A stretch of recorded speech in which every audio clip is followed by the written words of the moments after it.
Básicamente nosotros los neurólogos muchas veces no podemos poner un nombre y apellido al problema que estamos teniendo enfrente, pero sí le podemos poner una topografía, ¿sí? Y eso es fundamental, entender en dónde está el problema, ¿sí? Porque siempre que sea de causa neurológica, que un paciente tenga un síntoma visual de causa neurológica, la topografía básicamente pueden ser tres, ¿sí? El problema puede estar en el nervio óptico, ¿sí? Ese sea el asiento de la causa. El problema puede estar en el cerebro y dentro del cerebro puede estar en la corteza frontal, en la corteza orbitaria o en el tronco del encéfalo. Y el problema, si no, también puede estar en los músculos extraoculares, ¿sí? Diferenciar estas topografías es muy importante porque el abordaje del paciente es completamente distinto, ¿sí? Una cosa es un paciente que tiene un problema en el nervio óptico, otra cosa es un paciente que tiene un problema en su cerebro o en el tronco del encéfalo, y otra en los músculos extraoculares. Y eso les va a cambiar mucho también la urgencia, ¿sí? De decir qué hacer con el paciente si lo están viendo de guardia. Vamos a arrancar con lo que son los defectos en el campo visual, ¿sí? ¿Cuál es el síntoma que va a presentar un paciente si tiene un defecto en el campo visual? ¿Qué les va a referir? Pérdida de la ¿Visión visión doble. doble? No, eso es diplopía, ¿sí?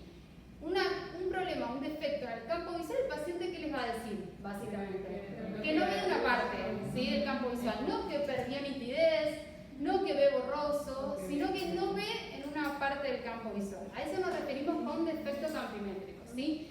Y lo primero que tenemos que distinguir cuando hay un defecto campimétrico es si es monocular, ¿sí? Y si es monocular nos va a llevar a problemas en la retina homolateral o en el nervio óptico homolateral, y ya vamos a ver. Les voy a explicar un poco lo que es el nervio óptico. Retina es un tema puramente de ustedes. Y si el problema es binocular, ahí tenemos que definir dos tipos de defectos campimétricos. El defecto campimétrico, que es heterónimo, ¿y a qué me refiero con esto? ¿Saben qué es un defecto campimétrico heterónimo?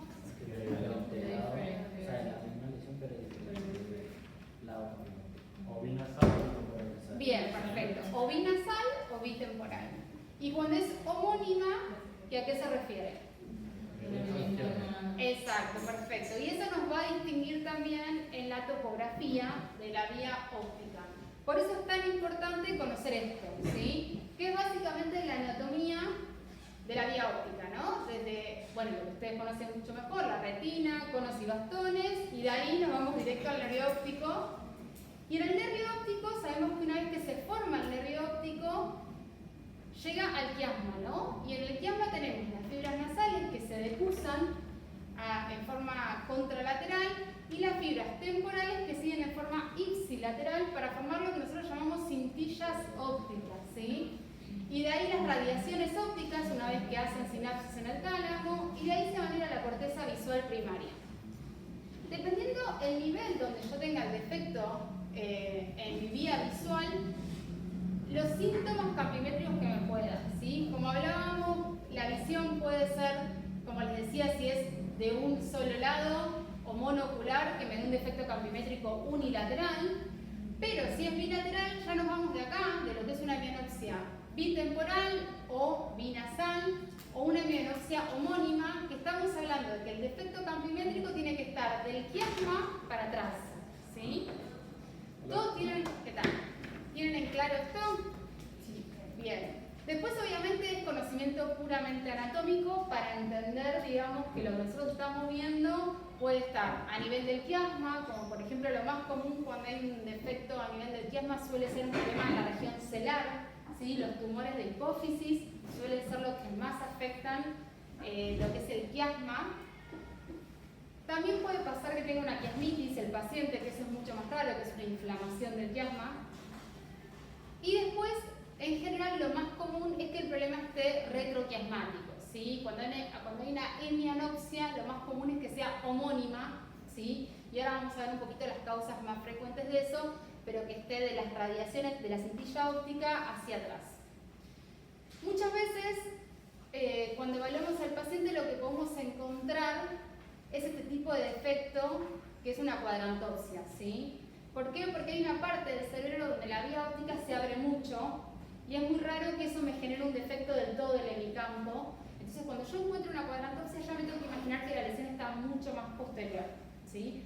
Pero todo esto me habla de este tipo de defecto campimétrico, me habla de causas neurológicas, ¿sí? Y esto es un ejemplo de una mujer de 37 años que consulta por una mianopsia heterónima bitemporal que tenía una evolución subaguda, progresiva, por lo cual le pedimos una resonancia de cerebro y lo que vemos básicamente es lo que les comentaba previamente. Cuando encontramos semianopsias heterónimas, lo más común son los problemas en la silla turca, ¿sí? O en la región celar. Esto que vemos acá es un tumor, ¿sí? Hipofisario, que fíjense cómo se estaba yendo hacia los nervios ópticos, ¿sí? Y esto básicamente es lo que les generaba los efectos campimétricos que la paciente refería. Esto se opera, en general suelen ser benignos, pero cuando generan defectos visuales tienen indicación quirúrgica, ¿sí? Este es otro caso de un paciente varón de 87 años, hipertenso, diabético, dislipémico, que consulta por una hemianopsia homónima derecha súbita, ¿sí? Y cuando le hacemos la resonancia, básicamente lo que vemos es esto. Esto es un infarto, ¿sí? De la arteria cerebral media, que en realidad no está en la región occipital, ¿sí? Es un infarto de la región cerebral media, pero ¿qué pasa? A este nivel pasan las radiaciones ópticas. Entonces muchas veces lo que son los infartos de la cerebral media, que es lo más frecuente, también pueden dar defectos campimétricos. Puede pasar que de una cuadrantanopsia sería lo más esperable. En este paciente había dado una mianopsia porque el infarto era muy extenso. En general son más pequeños, este es bastante grande, ¿sí? Entonces probablemente le afectaban todas las radiaciones ópticas. Pero un paciente varón de 87 años que tiene una mianopsia súbita, ¿sí? Amerita hacer una resonancia de cerebro de urgencia, ¿sí? Cualquier cosa me van interrumpiendo. Yo les muestro sobre todo ejemplos porque me parece que es lo más gráfico, más hasta ahora que tienen cara de cansados y se están durmiendo. Bueno, y este es otro caso, ¿sí? De un varón de 80 años, también hipertenso severo, que también consulta por una mianopsia homónima derecha, con la diferencia, que también era súbita, que tenía mucho dolor de cabeza, náuseas y vómitos, asociado al defecto campimétrico, ¿no? Lo cual también les tiene que llamar la atención, si no es únicamente un defecto campimétrico y se asocia con otros síntomas. Y acá, no sé si alguien sabe interpretar imágenes de cerebro, pero esto es una tomografía y esa hiperdensidad que se ve en la tomografía es sangre, ¿sí? Esto es un hematoma gigante, ¿sí? Esto es una situación de urgencia, es muy grave. Y este paciente no tenía mucha clínica neurológica acompañante, no tenía una hemiplegia, no tenía otra cosa más que cefalea, náuseas y vómitos porque estaba haciendo una hipertensión endocraniana, ¿sí? Ahí también es muy importante tener, digamos, la conducta de urgencia, ¿sí? Bueno, y después tenemos otras causas, más allá de las vasculares, que son las más frecuentes, como les contaba previamente. Las causas tumorales también pueden dar defectos campimétricos. Vieron que les comenté al principio, algo más raro es, por ejemplo, tener una quiasmitis, ¿sí? Que la quiasmitis puede ser de origen infeccioso o puede ser de otro origen. ¿Conocen otras causas de quiasmitis? ¿No? ¿Nunca escucharon hablar de la neuromielitis óptica? Una enfermedad mediada por AQP4. Bueno, típicamente el quiasma es una zona muy rica en la cuporina 4 y si uno ve una quiasmitis bien inflamatoria, no infecciosa, lo primero que tiene que pensar es en la neuromielitis óptica, ¿sí? Es muy característico. Y luego las causas traumáticas, ahí es más fácil porque uno tiene el antecedente del trauma, entonces rápidamente uno piensa en que puede ser una complicación del trauma, pero eso obviamente también puede haber efectos campimétricos de la vía retroquiasmática, siempre estamos hablando. Ahora bien, dijimos que si el defecto campimétrico es monocular, puede ser una causa puramente de ustedes, oftalmológicas, y que el problema esté en la retina, o puede ser que el problema esté en el nervio óptico, ¿sí? Y el nervio óptico es un gran capítulo para nosotros porque las neuropatías ópticas son una lista interminable de causas, ¿no? Cuando hay una afectación del nervio óptico, eso puede ser por muchísimas causas. Lo más importante ahí es ser muy minuciosos con el interrogatorio, ¿sí? Como para ir distinguiendo a dónde me tengo que orientar y ser muy metódicos a la hora de revisar al paciente, ¿sí? No es lo mismo que la neuropatía óptica sea aguda, subaguda o crónica. Ver bien cómo se presentó esa disminución de la agudeza visual, si fue progresiva, si fue severa de inicio. No es lo mismo un paciente que tiene una agudeza visual leve que si el paciente quedó amaurótico en 4 días, ¿sí? Si se presentó en forma súbita, si el paciente se acostó bien y al otro día se despertó con el déficit visual, si ese déficit visual que se instala permanece constante o fue progresivo en peoría y después empezó a mejorar espontáneamente, son todas cosas que nos van a cambiar la interpretación. Lo mismo si esa disminución de la agudeza visual se asocia a una alteración campimétrica, eso también puede suceder. Y obviamente, ¿cómo inició? ¿Sí? Porque sabemos que una de las causas más frecuentes de neuropatías ópticas son las inflamatorias, las neuritis ópticas, y cuando hay una neuritis óptica, lo más típico es que lo primero que se afecte es la visión cromática, ¿sí? Sobre todo el contraste entre el rojo y el verde. También la visión bajo contraste, pero es muy raro que el paciente lo refiera espontáneamente eso. Es mucho más fácil que el paciente se dé cuenta que no distingue bien los colores que no distingue en la zona de grises, ¿sí? En realidad, si uno revisa al paciente, lo más sensible es la visión de bajo contraste. Pero bueno, lo que más nota el paciente es el contraste entre el rojo y el verde. Y el diagnóstico es clínico, ¿sí? Si un paciente consulta por una disminución de la agudeza visual, nosotros deberíamos, con el interrogatorio y el examen neurooftalmológico, poder hacer el diagnóstico de una neuritis óptica, ¿sí? Fundamentalmente, ¿por qué? ¿Qué hallazgos vamos a tener al examen, que ustedes lo tienen que tener mucho más claro que yo, oftalmológico para decir estoy frente a una neuritis óptica? ¿Qué cosas lo van a orientar? Dolor de movimiento. Dolor en la movilización. Bien, ese es un punto muy importante, porque el dolor en la movilización lo vemos muy frecuentemente en lo que es la neuritis óptica típica, ¿sí? En la típica puede no estar presente, pero si está, sin duda es algo muy característico. Si vamos a lo típico, suele ser mediana edad. Bien. Predomina más en mujeres. Bien. Cuando decimos típico ¿para qué? Para la iris. ¿Típico para qué? La neuritis es neuritis, pero típico. Neuritis óptica pensando en esclerosis múltiple. Bien, típica para esclerosis múltiple. ¿Sí? Hay otras causas inflamatorias que no son esclerosis múltiple. Cuando decimos neuritis óptica típica, nos referimos a esclerosis múltiple. Atípica, ¿a qué nos referimos? AQP4, MO. Sí, post vacunas puede ser. Suele confundirse más con la típica. La neuritis óptica post vacuna suele ser bastante benevolente, ¿sí? Que es la neuritis óptica aislada que queda sin diagnóstico. Más raro una neoplasia. Bien, más raro una neoplasia. ¿Qué más? Infecciosa. ¿Dentro del infeccioso qué? Sífilis, HIV, toxo, que toxo es raro que afecte solo el nervio óptico, ahí voy a tener una retinopatía asociada, ¿no? Pero puede pasar. TBC, ¿sí?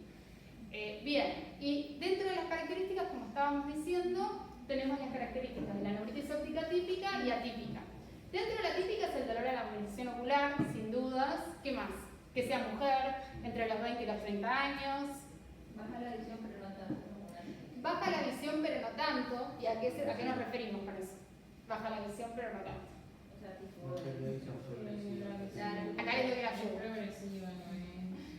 No se instala de manera severa en pocos días, ¿sí? Sobre todo lo que más me interesa a mí, más que cuándo se afecta la agudeza visual, es cómo se instala. Las neuritis ópticas atípicas se instalan mucho más rápido y suelen dejar al paciente en amaurosis en pocos días, ¿sí? Eso es muy típico de la enfermedad asociada a MOU, ¿sí? O de la enfermedad asociada a Apopolina 4. Que sea bilateral, que el compromiso sea bilateral de inicio, también lo hace atípica. ¿Y qué más? Que sea anterior, ¿sí? Porque la típica suele ser retrovulvar, ¿sí? Es raro que nosotros encontremos un fondo de ojo alterado en una neuritis óptica típica. En cambio, en la típica, que a veces es severo, puede asociarse a edema de papila, ¿sí? O papilitis, asociarse a algún exudado algodonoso en el fondo de ojo, ¿sí? ¿Y algo más que se les ocurra que puede pasar al examen? Que encima ahí creo que no está y que es súper importante. Alguien dijo, el DPA, el defecto pupilar aferente. No existe una neuritis óptica sin un defecto pupilar aferente.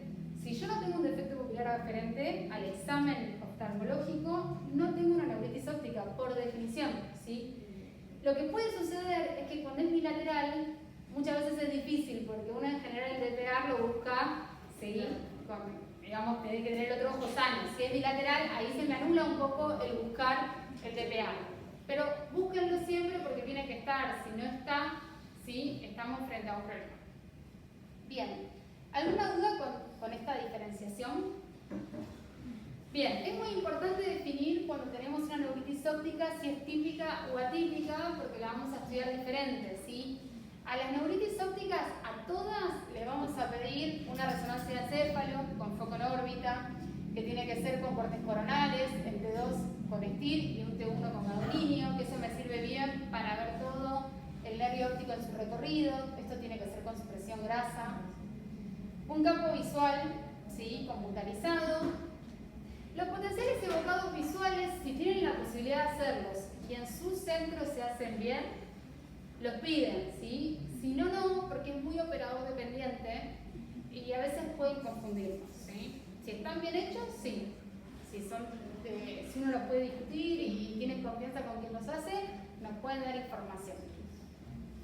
Y obviamente la OCT, sobre todo para algunos diagnósticos diferenciales y después para tener un seguimiento del paciente, ¿sí? Porque en muchas enfermedades neurológicas, sobre todo en la esclerosis múltiple, vemos que esa OCT puede ir variando en el tiempo.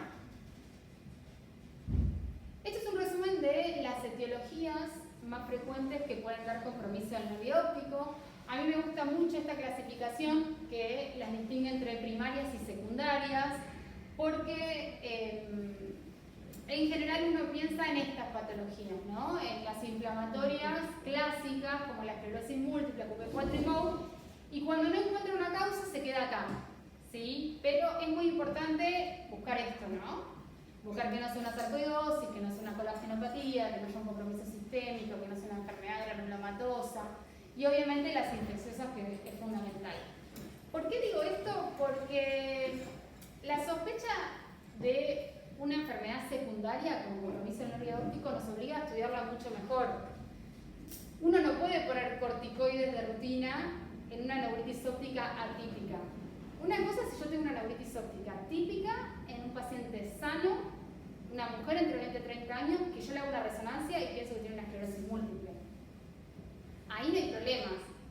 Ahora, si yo tengo dudas si la causa puede ser otra, me obliga a hacer una punción lumbar, tener una muestra de líquido cefalorraquídeo, ¿sí? Ver que ese líquido no sea patológico, porque muchas veces vemos la conducta de corticoides rápidos, pero el corticoide rápido tengamos en cuenta que si yo sospecho que puede haber una causa secundaria, puedo empeorar mi causa secundaria, ¿sí?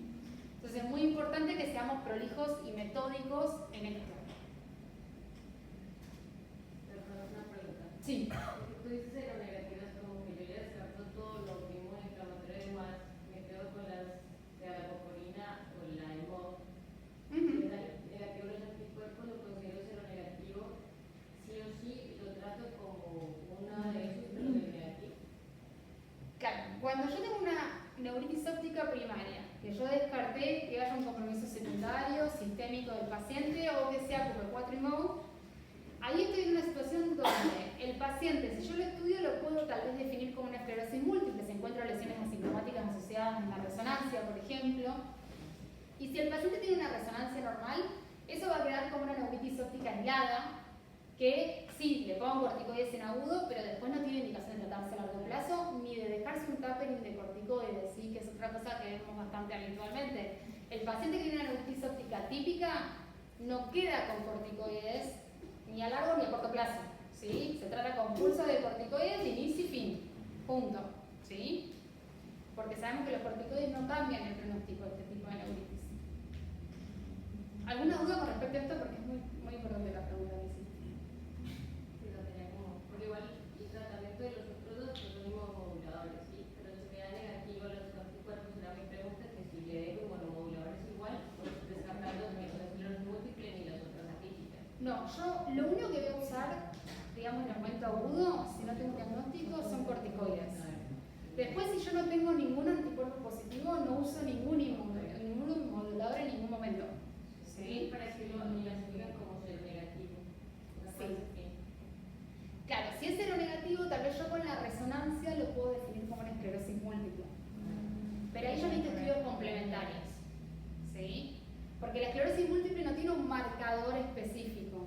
es por ejemplo la QP4 y el MOG. En la esclerosis múltiple puede tener bandas valioplanares positivas, por ejemplo en el líquido, pero no hay un marcador específico de enfermedad.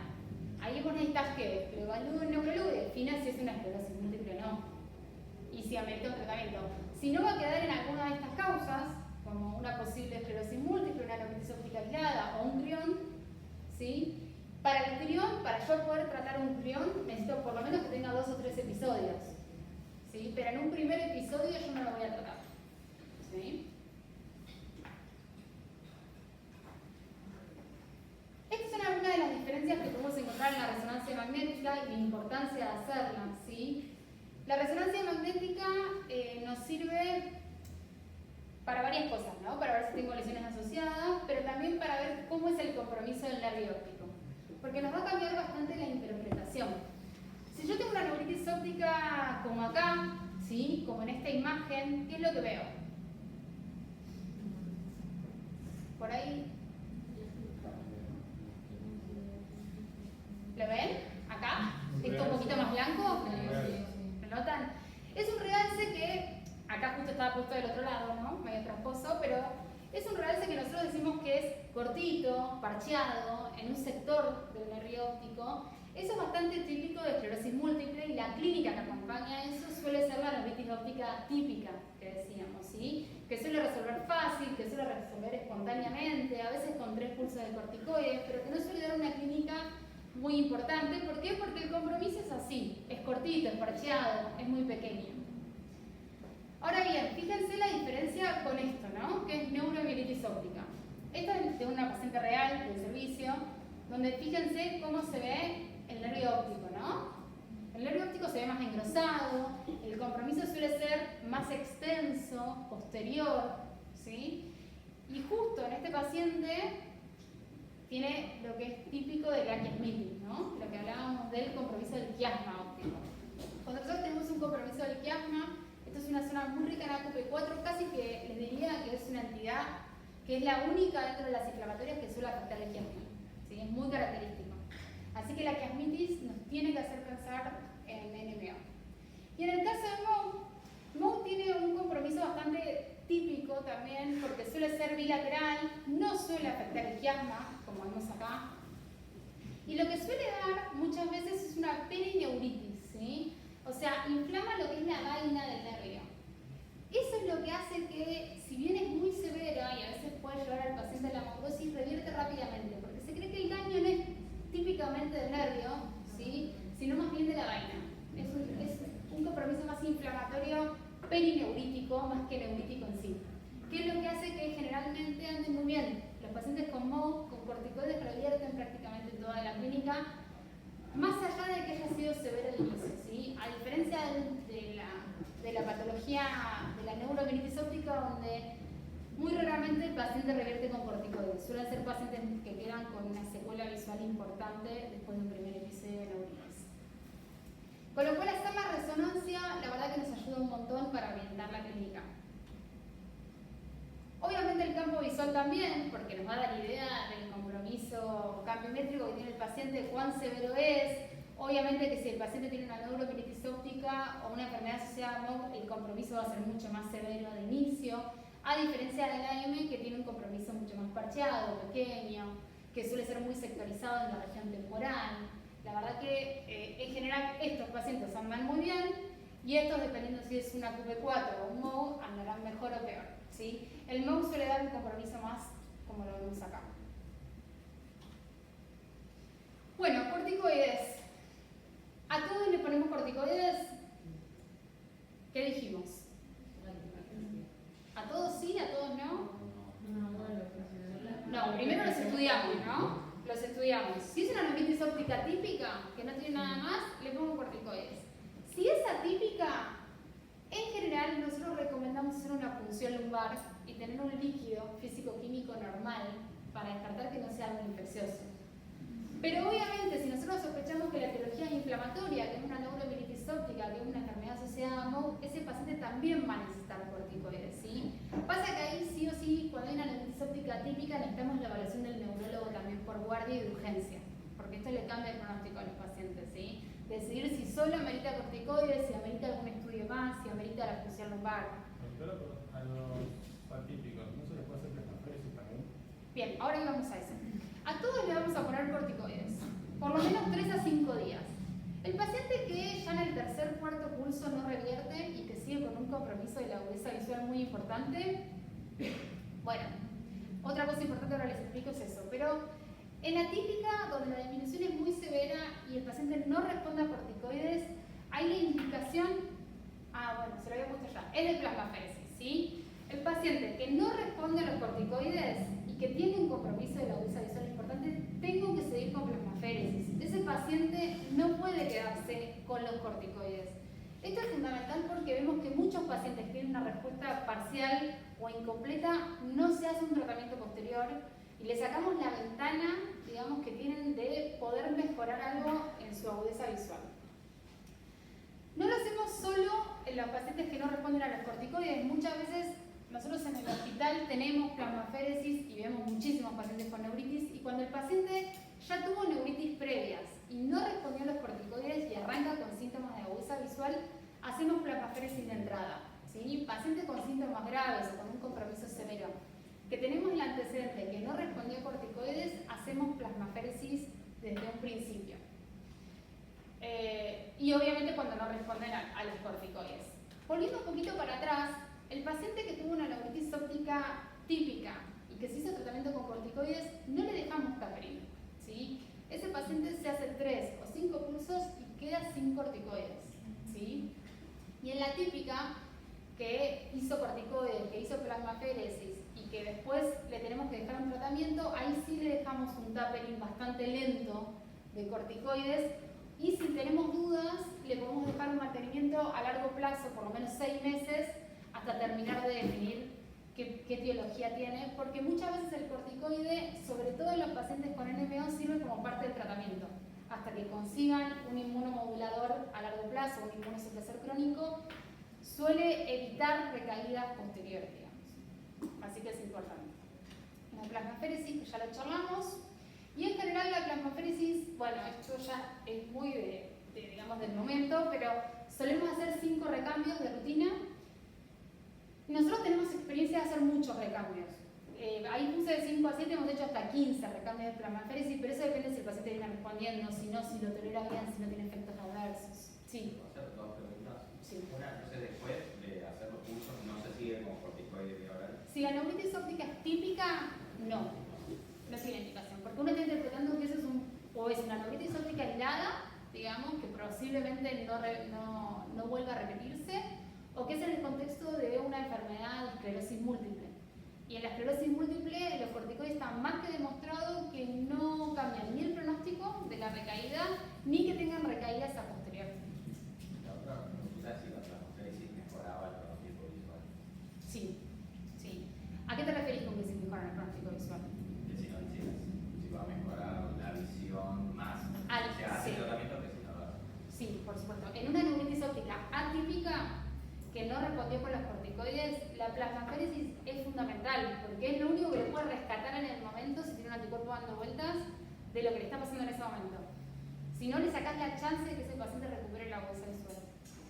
Tengo una duda. Cuando el paciente suponte hace un tratamiento con 3 días consecutivos de corticoide intravenoso, independientemente de ese paciente que agudeza visual tenía, ¿se suspende la dosis y el paciente se lo externa, o cómo son los para externarlo, digamos? O sea, eso ya digamos un medio clínico, pero Sí, no.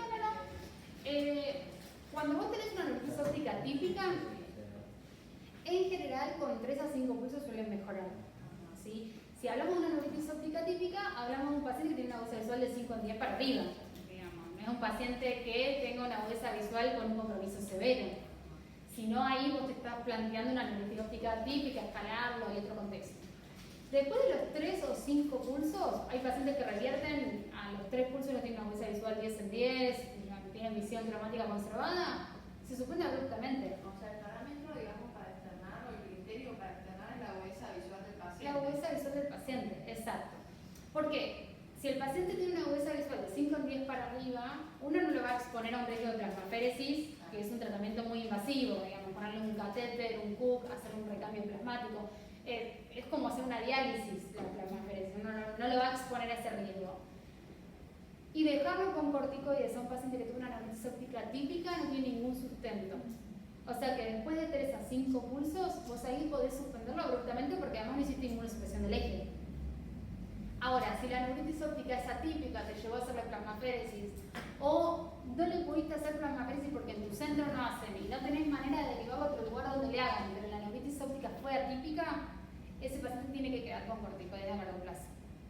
Pero ahí la disquisición es clínica, o sea, es tu examen, exactamente, o sea, no hay ningún estudio complementario ahí que te ayude a decidir. La resonancia de nuevo. Claro, no porque no, tal cual, porque vos no vas a ver el cambio tan rápido. El nervio óptico va a seguir inflamado, probablemente de la misma manera que al inicio, digamos, del tratamiento. ¿Sí? Es bien clínico. Bien, ¿alguna duda con las neuritis inflamatorias? Con el capítulo de neuritis inflamatorias. Bien. Bueno, no todas las neuritis son inflamatorias, ¿sí? Esta es la parte más aburrida para mí, porque yo hago neuroinmuna y me gustan las inflamatorias, pero también pueden ser isquémicas, ¿sí? Hay que darle importancia. Las neuritis ópticas y isquémicas las solemos ver más de forma unilateral, ¿sí? Típicamente acá sería más raro ya tener una neuritis óptica bilateral. Suelen ser de inicio súbito, el paciente relata que se acostó bien y se despertó con el déficit visual, o que estaba mirando televisión y de repente le apareció una cortina negra. O sea, suele ser, digamos, el déficit suele aparecer en forma bien clara. Es indolora típicamente, acá sí no hay dolor. Y algo que también es muy característico es que se mantiene estable, ¿sí? No progresa en el tiempo. El déficit se instala de manera súbita y no progresa. Entonces, si bien el paciente puede consultar rápidamente, tardar 2 o 3 días en consultar, les va a decir que no, esto yo lo tengo desde el domingo y hoy es miércoles y está igual, digamos, no me cambió nada. No les va a ir relatando como la neuritis que día a día fue viendo peor, ¿sí? Y eso es por ahí la gran disquisición en el interrogatorio. A su vez puede ser anterior y posterior y puede ser arterítica y no arterítica, ¿sí? Eso lo vamos a distinguir más que nada por el grupo etario, ¿sí? Y por las características del paciente. Por ejemplo, la neuritis óptica anterior no arterítica, ¿sí? Es la típica neuritis óptica de un varón de alrededor de los 60 años que tiene factores de riesgo cardiovascular. Y en general se describe o se hipotetiza, porque no está completamente demostrado, que se genera por una hipoperfusión. Suele darse sobre todo por una hipotensión nocturna, que eso genera o predispone a embolias. Por eso es muy común que el paciente cuente que se acostó bien y se despertó con el déficit, ¿sí? La apnea del sueño también. ¿Cómo? La apnea del sueño. La apnea del sueño es un factor de riesgo cardiovascular. Si uno tiene que pesquisarla siempre, es como un paciente hipertenso no tratado, digamos. Es un factor de riesgo cardiovascular más. Muy demostrado, sobre todo para lo que es ACV o accidentes vasculares. También se ha mostrado que es bastante que genera Como una enfermedad, sí. La pérdida visual de inicio es súbita al despertar, como les contaba antes, indolora. El escotoma suele ser nasal inferior, eso es lo más frecuente. Acá también vamos a encontrar un DPR. Y en el fondo de ojo suele ser patológico, ¿sí? A diferencia de lo que son las neuritis inflamatorias, retrovulgares, que en el fondo de ojo suele ser normal, acá sí puede encontrar varias cosas. Esto, ustedes están mucho más cancheros que yo, sin duda, pero el fondo de ojo puede tener edemas con hemorragias multiformes, peripapilares. También puede haber un déficit más crónico con atrofia de la papila, ¿sí? Esto es bastante típico del paciente cardiovascular. El diagnóstico es 100% clínico, digamos que no tengo ningún estudio complementario. Yo hago una resonancia, no voy a ver nada en este paciente. Y el tratamiento es bastante discutido. Durante mucho tiempo se le ponía aspirina a estos pacientes, ahora no se les pone más a ninguno de ellos. Sí, obviamente un control de los factores de riesgo cardiovascular, uno tiene que mandarlo a un clínico, tiene que controlar la presión, tiene que controlar la obesidad, etc. Pero digo, controversial, lo más controversial son los corticoides. Hay muchos estudios que recomiendan el uso de corticoides para mejorar un poco porque a veces hay algo de inflamación en ese nervio. Aunque si el paciente es hipertenso, la verdad que ponerle corticoides no es lo ideal, es lo más controversial. Nosotros generalmente hacemos control de factores de riesgo cardiovasculares y no ponemos corticoides en este tipo de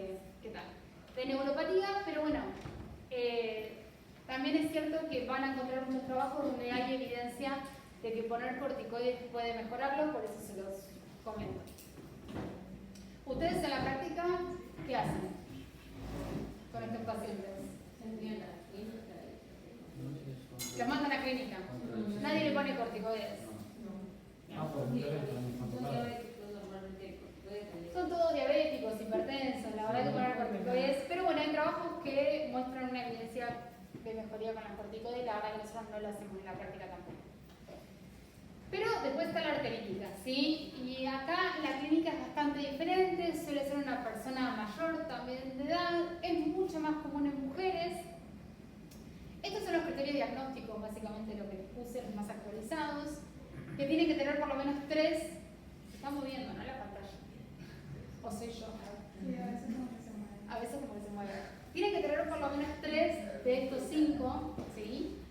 El paciente tiene que tener una edad mayor o igual a 50 años.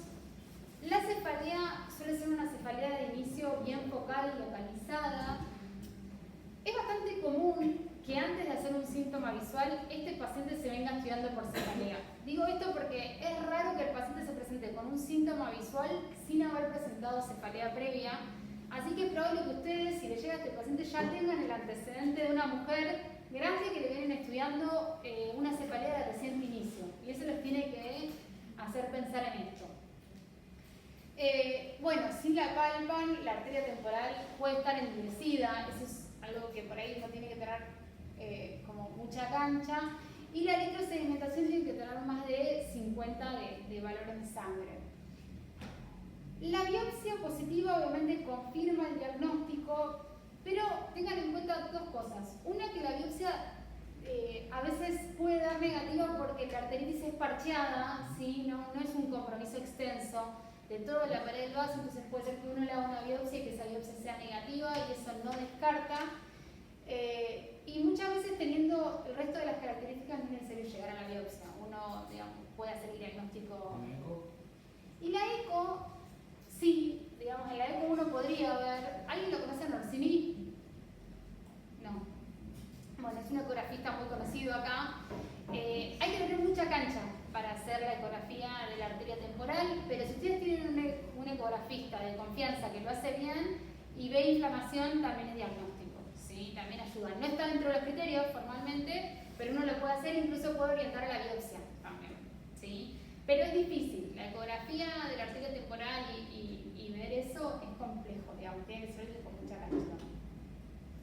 Bueno, las características son las que les contaba antes. Lo importante acá es no comerse una arteritis de la temporal, porque si uno pasa por alto esto, el paciente puede tener una pérdida de la agudeza visual severa, ¿sí? Puede quedar ciego, básicamente. Puede tener una claudicación mandibular, puede incluso en casos graves agregar pares bajos. Es una urgencia, ¿sí? Es una urgencia neurológica y oftalmológica, porque si uno no le pone corticoides en agudo, este paciente puede no revertir la clínica, básicamente. Por eso cuando uno sospecha una arteritis, tiene que mandar al paciente a la guardia y hacer tratamiento con corticoides de manera urgente, ¿sí? ¿Alguna duda con la arteritis? Es importante. No. ¿Han visto? Muchas. ¿Sí? Arteríticas. También el de macrocelular es muy común, es más dentro. Puede ser macrofila, pero las Sí. más comunes que la Acá el compromiso es anterior, así que sí puedo ver hematopía. o sea, puede ser una arteritis sin que tenga hematopía, igual. Que está Sí. cesando. A ver, si yo tengo un compromiso de la agudeza visual en un paciente con cefalea, mujer, mayor, de 50 años y con una letra aumentada, aunque tenga el fondo de ojo normal, voy a seguir pensando en eso, digamos, ¿sí? Lo más común es que uno vea algo al fondo de ojo en estos pacientes, digamos. Sería raro que el fondo de ojo sea normal, pero no lo descarta, ¿sí? Porque el compromiso es parcheado. ¿Y les ha ido bien a sus pacientes con arteritis que le han puesto corticoides de urgencia? Al ojo que afectó, no. Al ojo que afectó, no. Perfecto, eso era lo que quería charlar. A esa paciente la viste tarde, consultó tarde, pasó por otro neurólogo, por un neurólogo oftalmólogo, no la diagnosticó. Lo que pasa es que en la clínica tenemos neuro, tenemos oftalmo, Ujú. y es como que tenemos bastantes pacientes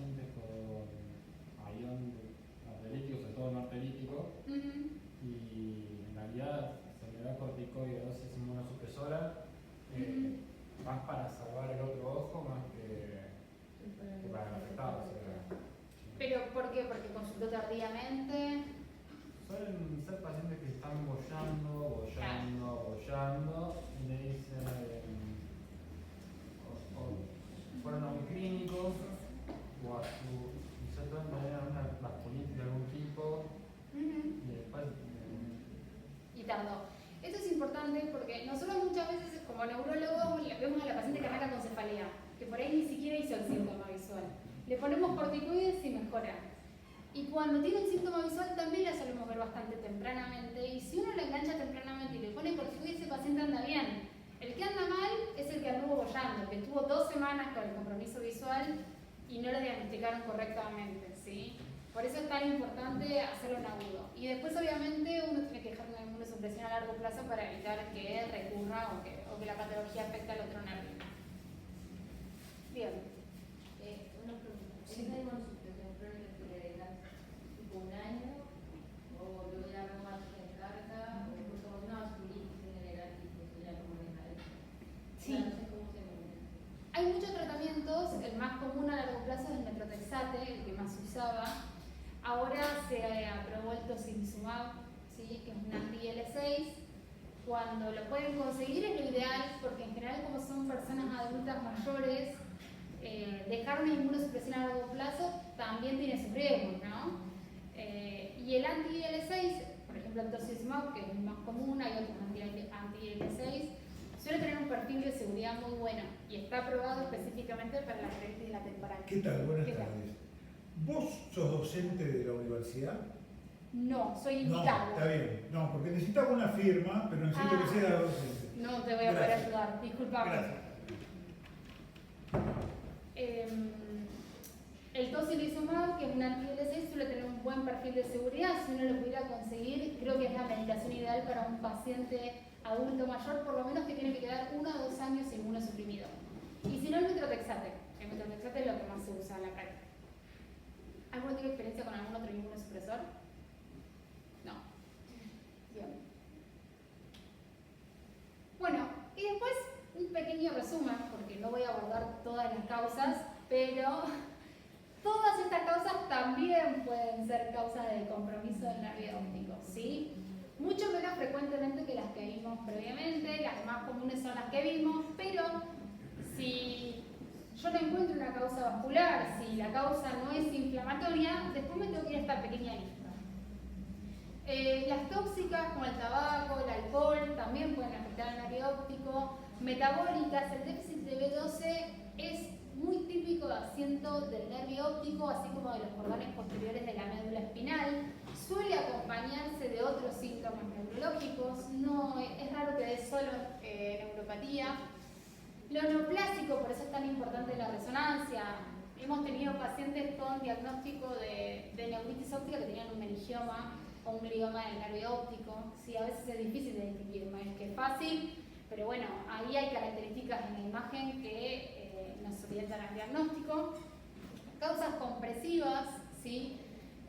Nosotros tuvimos un paciente con un tuberculoma que lo tenía justo en el nervio óptico y que había empezado con síntomas visuales y era un tuberculoma muy claro. Obviamente tenía otros síntomas, además asociados de tuberculosis. Y las causas hereditarias, ¿sí? Un varón joven, ¿sí? Que hace un compromiso de nervio óptico bilateral, pensar en la neuropatía hereditaria de Leber. Obviamente lo más común es que tengan antecedentes familiares porque es autosómica dominante, pero no se olviden que también puede ser de nuevo y ser el primer paciente de su grupo familiar que inicie con la neuropatía. Así que un paciente joven, varón, que arranca con una neuritis óptica bilateral severa y que no tiene un diagnóstico claro, uno lo tiene que pensar también, ¿sí? Bien. Bueno, y después hay pérdidas visuales que son transitorias, ¿sí? Que no son permanentes.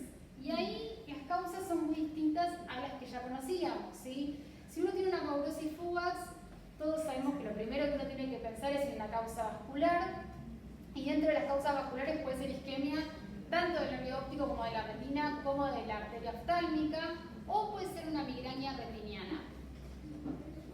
Cuando aparece una migraña retiniana, obviamente siempre voy a tener la cefalea posterior, ¿sí? Es muy raro tener una maurosis. tipo aura sin migraña. Si bien están descritas, ¿sí? Como todo en la literatura, es muy raro un aura sin una migraña posterior, ¿sí? Causas oculares, este es un tema puramente de ustedes, pero también están descritas como causas, y las neuropatías ópticas, que a veces, posterior a haberse presentado una neuritis óptica o una neuropatía óptica, uno puede tener problemas transitorios visuales que no hablan de una recaída o una afectación nueva del nervio óptico, sino de fenómenos transitorios. El más común es el fenómeno Utov, ustedes ya lo deben conocer en el contexto de la esclerosis múltiple, donde los cambios de la temperatura corporal, por ejemplo, hace que esos síntomas se reagudicen, los síntomas previos de la agudeza visual. Por supuesto, para tener esto tengo que haber tenido el antecedente de haber tenido una neuritis óptica previa, ¿sí?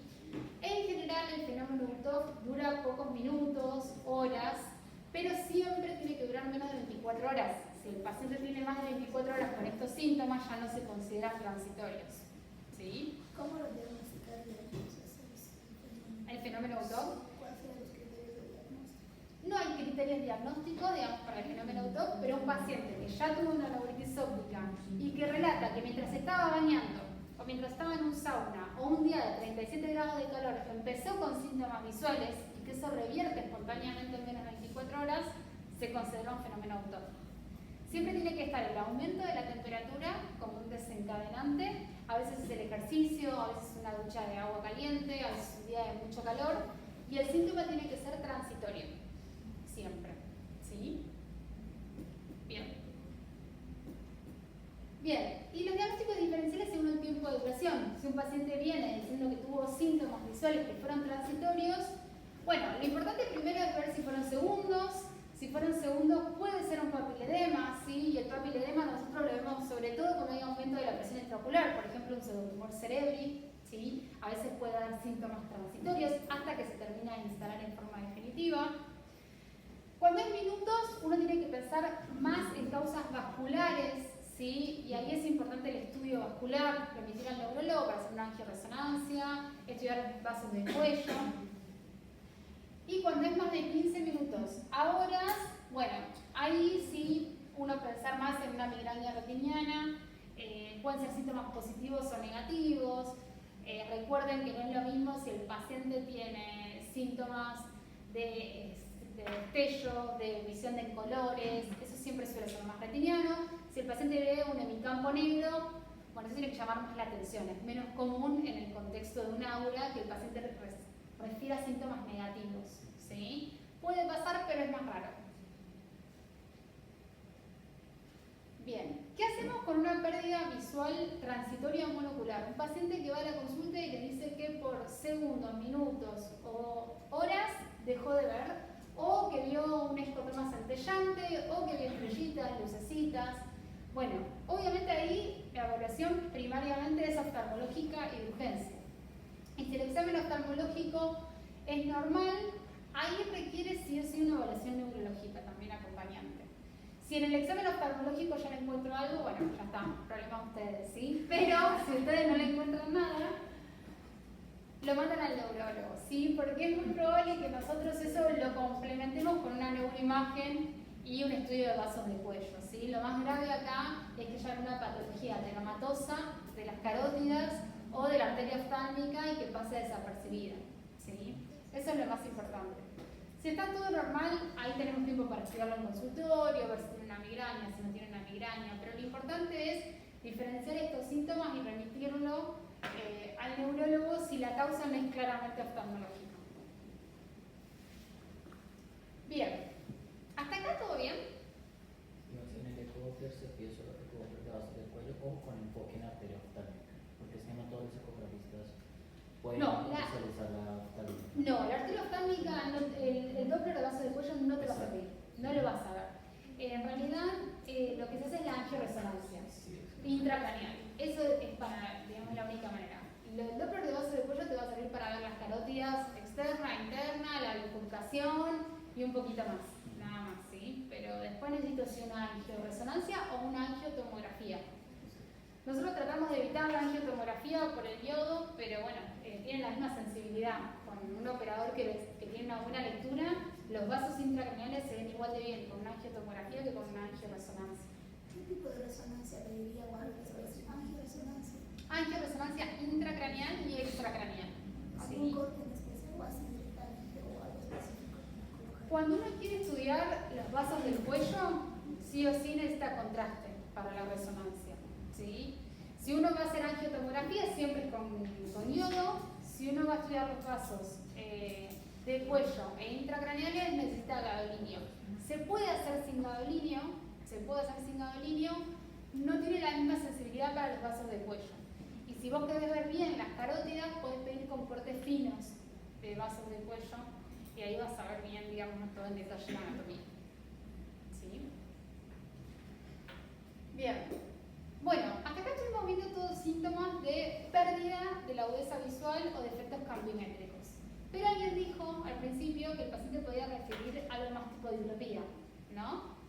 Y cuando el paciente refiere visión doble, nos cambia completamente la conducta y las etiologías a pensar, ¿no? ¿Cómo encaramos a un paciente que en vez de decirnos que no ve, o que ve menos, o que no ve una parte del campo visual, nos dice que ve doble? ¿Sí? Y acá vamos un poquito de nuevo al mismo. La diplopía la tenemos que distinguir entre si es monocular o si es binocular. ¿Sí? Si es monocular, de nuevo, es un problema de ustedes. ¿Sí?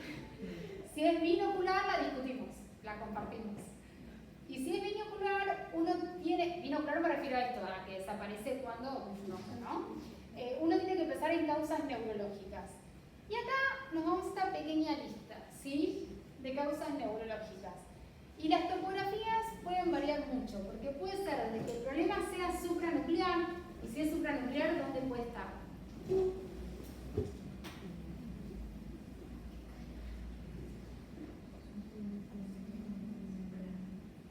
En la mirada conjugada, ¿sí? Supranuclear en la mirada conjugada, nos vamos al tronco del encéfalo, ¿sí? Puede ser nuclear, internuclear, vamos a estar todavía en el tronco del encéfalo. Puede ser que sea en el nervio, ya salimos del cerebro, ¿sí? Nervios, pares craneales. ¿Cuáles nervios me pueden dar?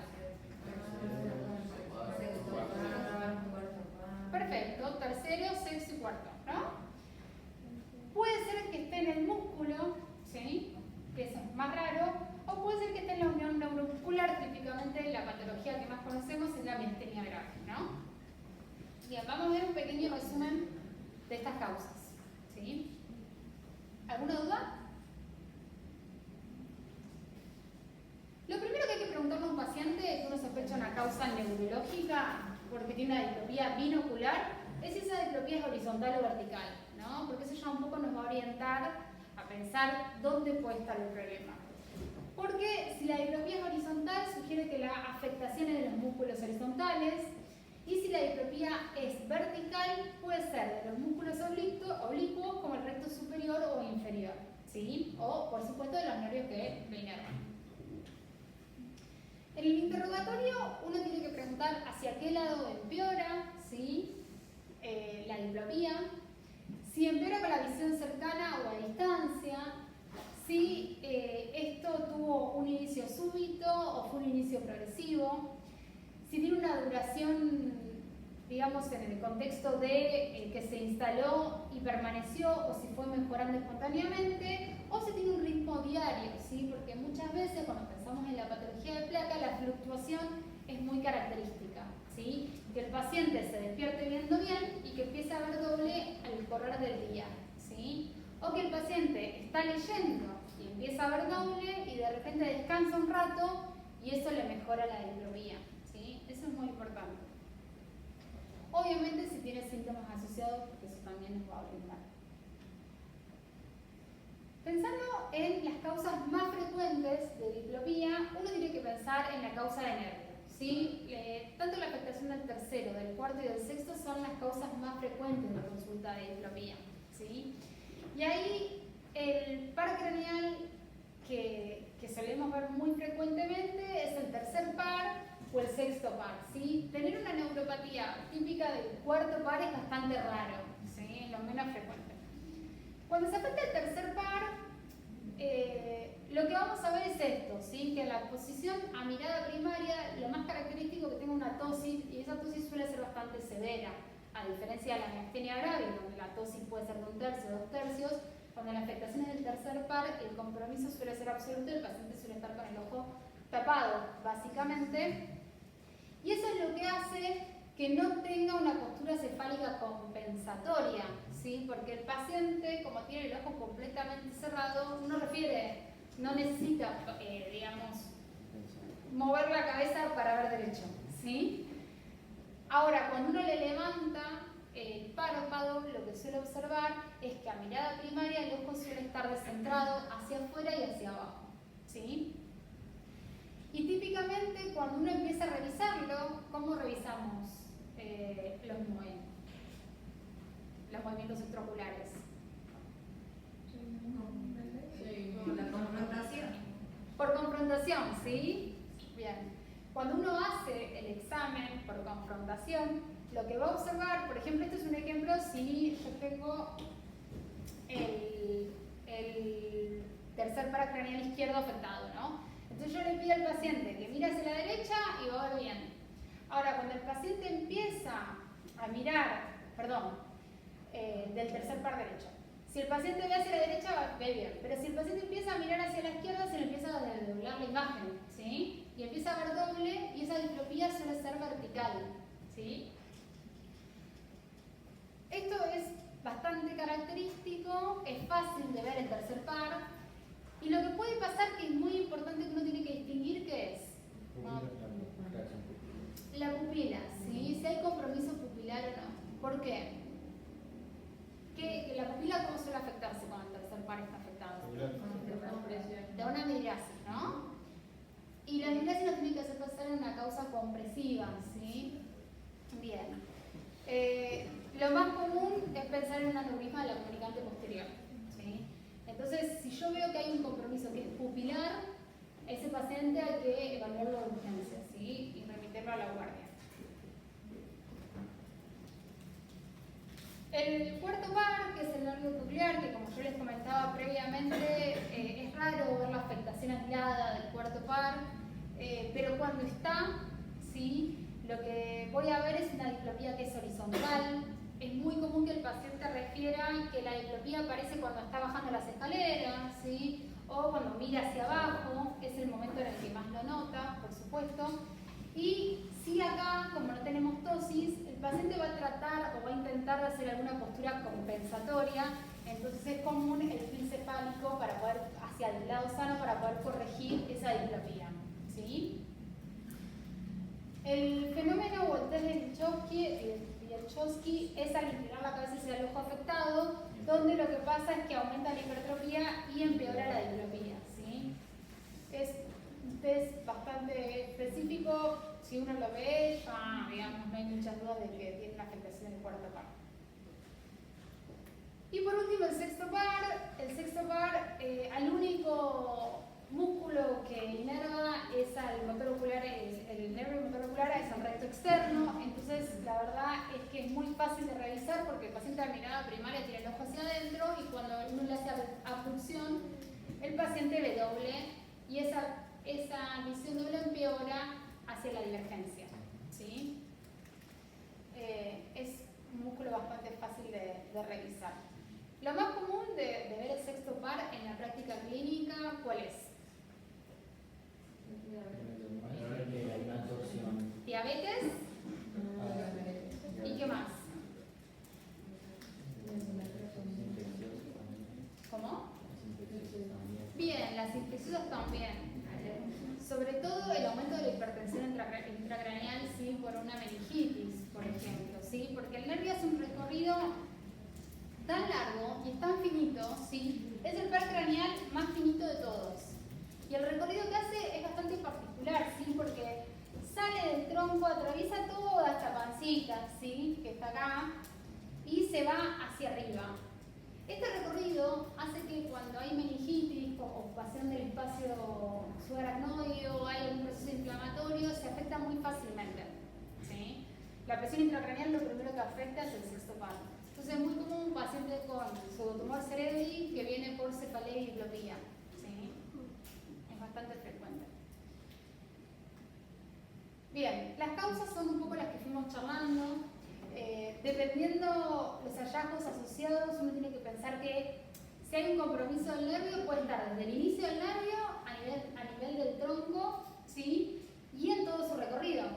Entonces uno tiene que ir pensando en todas las patologías que pueden afectar a los pares craneales, desde una resonancia del encéfalo para ver si hay una lesión en el tronco y que pueda ser vascular, tumoral, infecciosa o inflamatoria, todas las causas de compromiso del espacio subaracnoideo, y sin duda lo más grave es un tercer par completo con compromiso pupilar, como decíamos hoy, por el aneurisma de la arteria comunicante posterior, donde uno tiene que hacer un diagnóstico por riesgo potencial a que se complique. El sexto par por la hipertensión endocraniana. Si yo tengo un sexto par bilateral, ese paciente requiere una evaluación por urgencia también. Y después, obviamente, puede haber compromiso ya más local en la órbita, ¿sí? Y eso también lo voy a ver seguramente con estudio por imágenes. Obviamente hay causas que nos van a hacer pensar en patología grave y hay que evaluarlo en la urgencia, como por ejemplo la oftalmoplejía dolorosa, ¿sí? La oftalmoplejía dolorosa es un síndrome donde yo tengo afectación de los músculos oculomotores, dolor, ojo rojo, proptosis y disminución de la agudeza visual. Y acá lo más grave y potencialmente mortal es la tromboflebitis del seno cavernoso, ¿sí? Es una inflamación grave. Si yo no la trato en el momento agudo con antibióticos, el paciente tiene un 90 a 100% de mortalidad, ¿sí? Obviamente eso ustedes lo tienen más que claro. Si yo veo un ojo rojo es una urgencia y hay que resolverlo rápidamente. Y el síndrome del seno cavernoso, esto puede ser por causas inflamatorias, a veces se va instalando en forma progresiva, y a veces pasa que, si bien puede ser el compromiso de todos los pares, se va instalando lentamente. Entonces puede ser que un día venga el paciente a consultar por un tercer par, incompleto, que al día siguiente venga porque agregó un cuarto par, un sexto, ¿sí? Es muy común que el paciente vaya instalando progresivamente los síntomas. Y ahí las causas pueden ser un montón. Lo importante es tener la alarma para hacer el estudio de imágenes, donde yo veo claramente el compromiso del seno cavernoso. Y en general la gran mayoría de las causas se tratan con corticoides, ¿sí? Pero bueno, el seno cavernoso tiene esta anatomía, por eso el compromiso de todos estos pares, ¿no? Y como les contaba, los trastornos visuales por diplopía pueden ser tanto de los nervios periféricos, que es lo más común, como de la mirada conjugada. Cuando es de la mirada conjugada, uno va a pensar en otras causas bastante diferentes a cuando la diplopía es periférica. Los trastornos de la mirada conjugada se explican muy fácilmente con la anatomía, tanto del tercer y del sexto par, porque una vez que sale el estímulo de la corteza frontal, uno quiere mirar para un costado, y eso va a hacer que de la corteza frontal nos vayamos a la formación reticular paracontina, donde está la primer sinapsis, y de ahí sale un estímulo del sexto par contralateral a través del fascículo longitudinal medial, que lo que va a hacer básicamente es mover el recto interno, y que haya un estímulo del sexto par ipsilateral hacia el recto externo, ¿no? Entonces, básicamente yo quiero mirar para allá y se tiene que mover el recto interno de este ojo y el recto externo de este ojo. Básicamente eso es lo que hace el estímulo de la corteza frontal.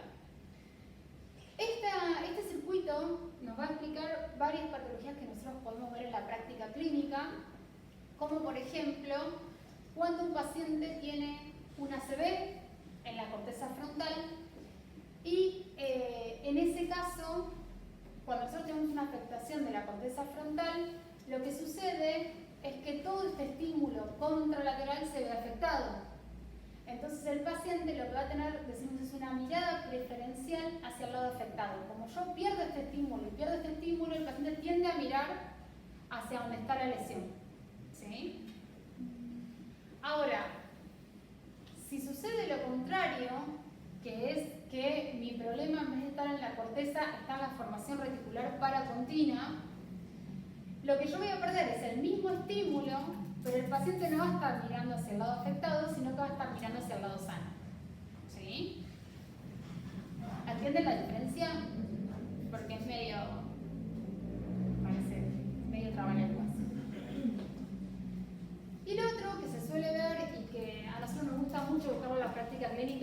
muy característico de muchas enfermedades, es la oftalmoplejía internuclear. ¿Sí? La oftalmoplejía internuclear en un paciente joven, sano previamente, ¿en qué nos va a hacer pensar? Típicamente. ¿Saben? ¿Alguien vio alguna vez una oftalmoplejía internuclear? ¿Nunca vieron una oftalmoplejía internuclear? Bueno, si vieron una oftalmoplejía internuclear en un paciente joven, piense que lo más probable es que tenga una esclerosis múltiple. ¿Sí? Es bastante común la afectación a nivel protuberancial, que es donde está la mirada conjugada, por la esclerosis múltiple. Casi que digamos, en un paciente joven sin antecedentes y sin nada infeccioso, casi que uno ya sabe que va a encontrar una resonancia típica de esclerosis múltiple. ¿Sí? Y la oftalmoplejía internuclear en general se da por una afectación del fascículo longitudinal medial a nivel de la protuberancia, y eso da un compromiso clínico bastante característico porque lo que se afecta es el recto interno. ¿Sí? Cuando el paciente quiere mirar hacia el lado sano, digamos, por ejemplo, no sé, si yo tengo el fascículo longitudinal medial del lado derecho afectado y le pido al paciente que mire hacia el lado izquierdo, lo que va a pasar es que este ojo no lo va a seguir. ¿Sí? Con este ojo, con el izquierdo, va a mirar sin problemas. Ahora, con el derecho no va a poder mirar, va a quedar, digamos, sin aducir el ojo, y eso a su vez va a generar un nistagmus del ojo sano. ¿Sí? Entonces, la falta de aducción de un ojo hacia un lado con un nistagmus del ojo sano es lo que define la oftalmoplejía internuclear. ¿Sí? Bastante característica de esta topografía. ¿Sí? Cuando yo veo eso en el examen, tengo que pensar que mi problema está en el fascículo longitudinal medial. En los pacientes jóvenes eso es muy característico de la enfermedad esclerosante, y en un paciente mayor puede verse infarto con hemorragias en el tronco del encéfalo. Si uno tiene que pensar que la topografía de afectación es esa. Y otra cosa que podemos ver más raramente es el síndrome del 1 y medio, y es cuando se afecta el fascículo longitudinal medial, como les contaba previamente, más la formación reticular parapontina. Y ahí, cuando yo evalúo la mirada conjugada, le hago mirar al paciente para un lado y para el otro, el único posible movimiento que va a haber es la abducción del ojo sano. ¿Sí? El paciente no va a poder hacer más nada que abducir un ojo. Y ahí uno tiene que pensar que está frente a un síndrome del 1 y medio, que también es bastante característico, porque uno evalúa cada ojo por separado y los movimientos son normales, y cuando uno evalúa la mirada conjugada, lo único que puede hacer el paciente es abducir. Es bastante claro también en la clínica, digamos, no genera mucha confusión. Y si además eso se asocia a un facial, se le llama 8 y medio. ¿Sí? Nos encanta ponerle nombres a todos, pero todo esto nos lleva a pensar en una única topografía que es bastante clara y que es el tronco del encéfalo. Así que si yo veo a un paciente con esto, tengo que hacerle sí o sí una resonancia de urgencia. Bueno, y por último, dijimos que si un paciente refiere diplopía, el problema puede estar en la unión neuromuscular. ¿Sí? Y eso nos lleva a pensar rápidamente en la enfermedad más frecuente de la unión neuromuscular, que es la miastenia gravis, por lejos. Hay otras enfermedades de la unión neuromuscular, pero raramente afecten solo al músculo ocular. ¿Sí? Lo que es asiento del músculo ocular, casi que les diría que es la única. Bueno, hay un par de genéticas más raras, pero es la más frecuente.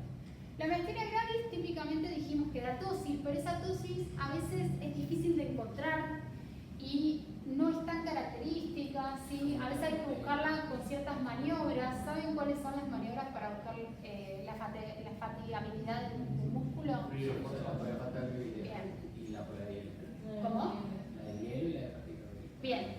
La prueba del hielo, ¿sí? Y la de la fatigabilidad, que es ante un esfuerzo sostenido. Entonces yo le puedo pedir al paciente que mire durante 1 minuto un punto fijo y ahí ver si el músculo se fatiga. Y también puedo ponerle hielo, como decías, para ver si eso mejora, ¿sí? Porque mejora con el frío. Y abrir y cerrar los ojos también.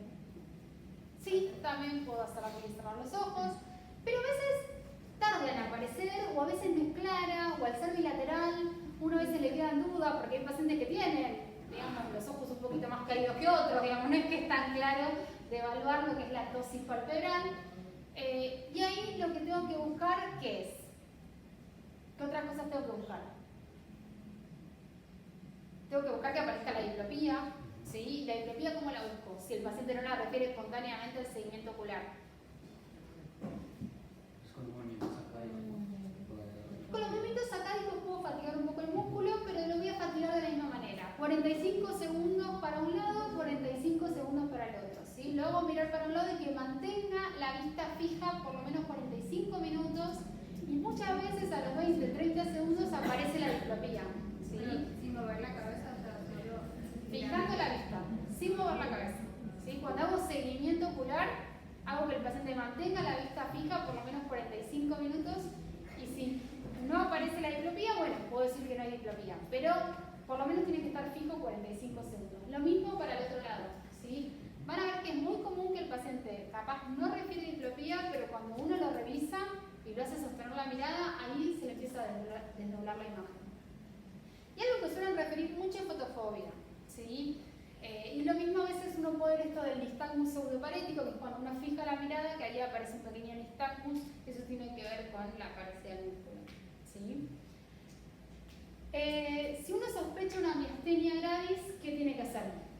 Anticuerpos. Anticuerpos, perfecto. El ACRA es el más común, es el más frecuente, también está el antimus y también está el RP4, que es un anticuerpo que se asocia a la enfermedad de ACRA. Se está empezando a hacer en el país, por eso se lo nombro, antes no se hacía, ahora sí.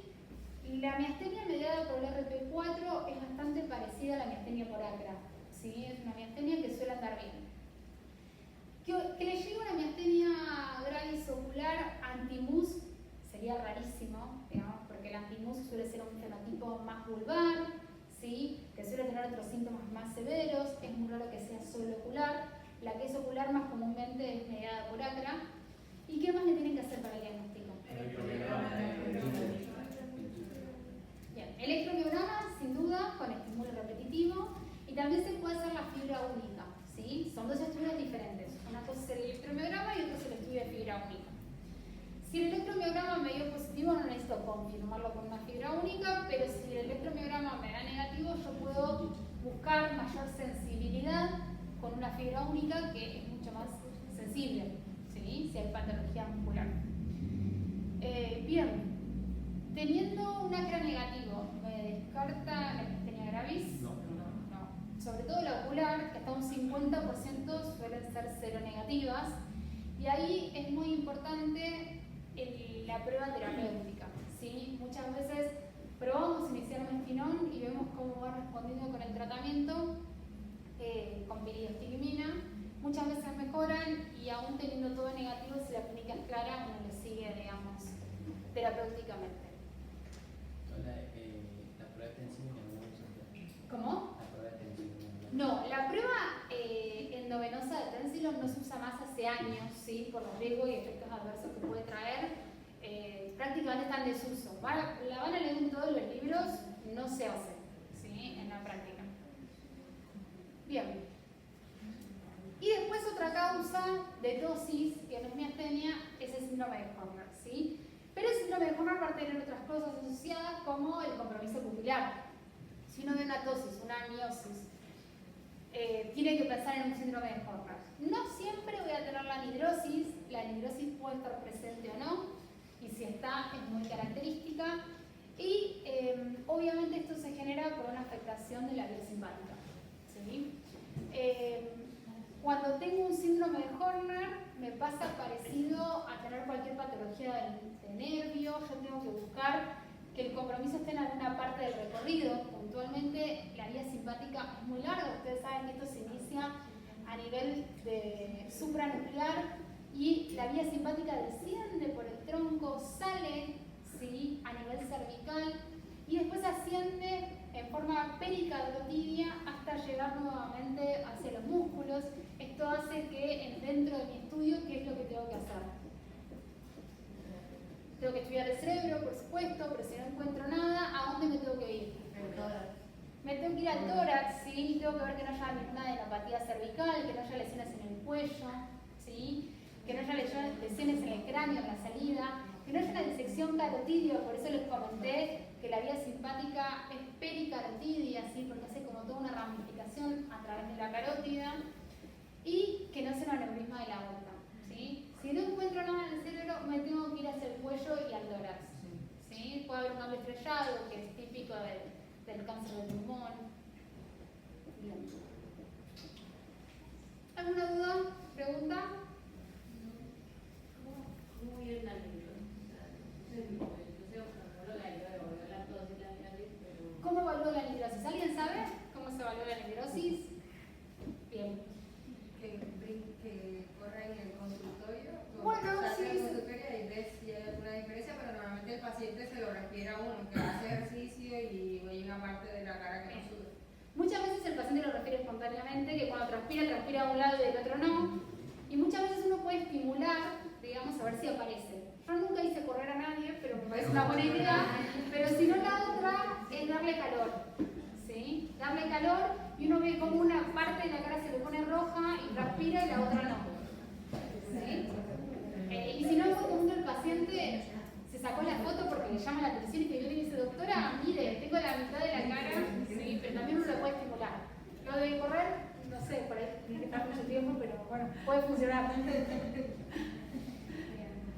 ¿Alguna otra duda? Sí, cuando hablabas de la esclerosis decía que claro, porque la neuritis atípica y la neuritis típica pensando en la esclerosis múltiple, Sí. y que el corticoide sí obviamente no funciona para la neuritis en sí, sino para que a futuro esa esclerosis múltiple se disminuya la frecuencia de, o sea, me pregunto porque leí en la película, se disminuye la frecuencia de episodios, digamos, pensando que el paciente tiene esclerosis múltiple, tipo el primer síntoma de la neuritis. Entonces, Sí. decía que si yo le doy los corticoides, sí no funciona para que digamos, los episodios sean menos o que se aplacen un poco más en aparecer con tal esclerosis múltiple. A ver, respecto a los corticoides, la neuritis óptica típica, ¿sí? Si bien uno tiene este concepto de que típica es típica para esclerosis múltiple, el debut en una esclerosis múltiple de compromiso en el área óptico, ¿saben cuánto es? ¿Tienen idea cuántas esclerosis múltiples se presentan con neuritis óptica? Menos del 25%. No es tan común como uno cree, digamos, el debut de la neuritis óptica. Sí, después en la evolución de la enfermedad, pero no como el primer síntoma. En general, cuando la neuritis óptica es típica y es en el contexto de una esclerosis múltiple, uno le hace una resonancia ya de lesiones previas. Eso es lo más común. Y ahí uno no tiene dudas. Sin embargo, hay muchos estudios, el más común es el del año 1992, que está publicado en la New England, del NTT, digamos, de pacientes con neuritis óptica sin diagnóstico, ¿sí? Donde uno le pone corticoides para ver si disminuye o no el riesgo de recaídas, que es lo que vos planteás. Si yo le pongo corticoides, ¿disminuye el riesgo de brotes en el futuro o no? Y eso estuvo en discusión durante mucho tiempo, si funcionaba, si no. Van a encontrar un montón de artículos que dicen que sí. La realidad es que hoy en día está demostrado que el corticoide en el momento agudo no cambia ni el pronóstico de ese brote en la esclerosis múltiple ni el riesgo de recaídas a futuro. ¿Sí? Por eso no lo dejamos con corticoide a largo plazo. Eso es lo que sabemos hoy. Capaz en un par de años esto cambia. Pero hoy en día en la esclerosis múltiple el corticoide es solo de rescate para el brote. No se deja corticoide de rutina, ¿sí? En la esclerosis múltiple. En otras enfermedades como la neuromielitis óptica sí. Y ahí sí es fundamental dejarlo como tratamiento de base.